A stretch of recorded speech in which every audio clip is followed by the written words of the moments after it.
Cuando quieras dibujar un circuito, puedes usar símbolos para representar los diferentes componentes. Cada componente tiene su propio símbolo. Usando estos símbolos podemos representar cualquier circuito.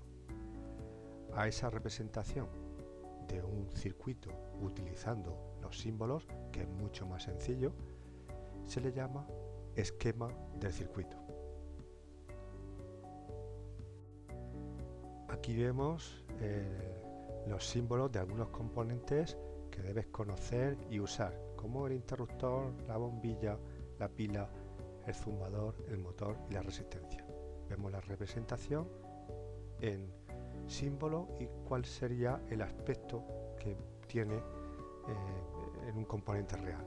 Una bombilla, una pila de 4 voltios y medio, un zumbador que emite un sonido, un motor que realiza un movimiento de giro y una resistencia que es un componente electrónico, y también lo llevan los elementos que generan calor en nuestra vivienda, como un secador de pelo, una estufa o un calentador de agua.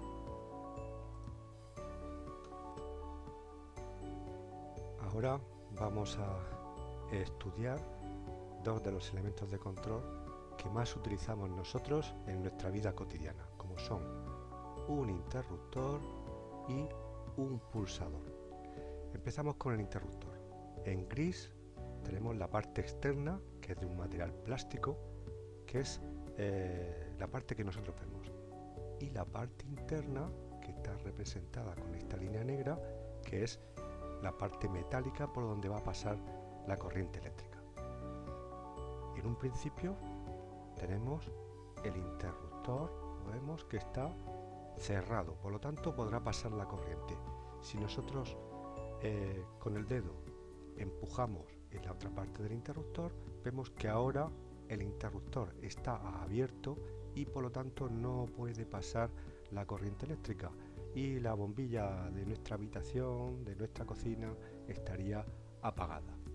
Si le vuelvo a dar, veo que se vuelve a cerrar y se va a mantener ahí hasta que yo toque en el otro lado del interruptor.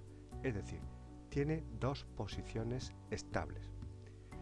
Bien, ahora vamos a analizar el funcionamiento del pulsador. El pulsador tiene una parte externa también de plástico para que no nos dé la corriente, y una interna metálica por donde va a pasar la corriente. En este momento el pulsador está abierto, es decir, no puede pasar la corriente eléctrica. Cuando nosotros pulsamos, vemos que se cierra y podría pasar la corriente eléctrica. Pero ¿qué diferencia hay con el anterior? Pues que cuando yo quito el dedo, otra vez vuelve a su posición de normalmente abierto. Es decir, solo tiene una posición estable. Vamos a formar ahora un circuito con el pulsador.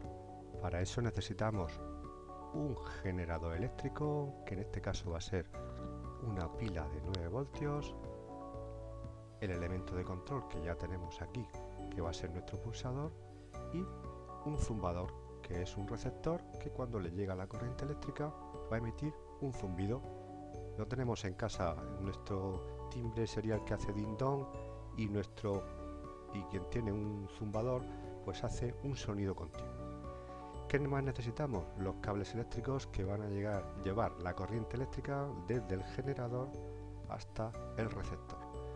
Sacamos un cable del positivo hasta uno de los extremos del pulsador, desde el otro extremo del pulsador un cable que va a un extremo del zumbador, y para cerrar el circuito y que la corriente pueda retornar a la pila, un cable eléctrico que iría hasta el polo negativo.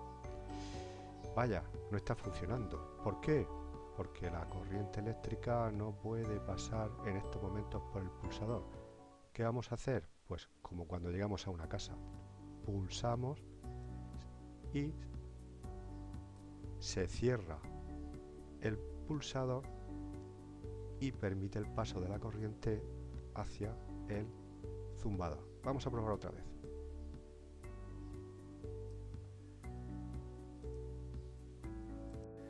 Y con esto acabamos por hoy. Hasta pronto.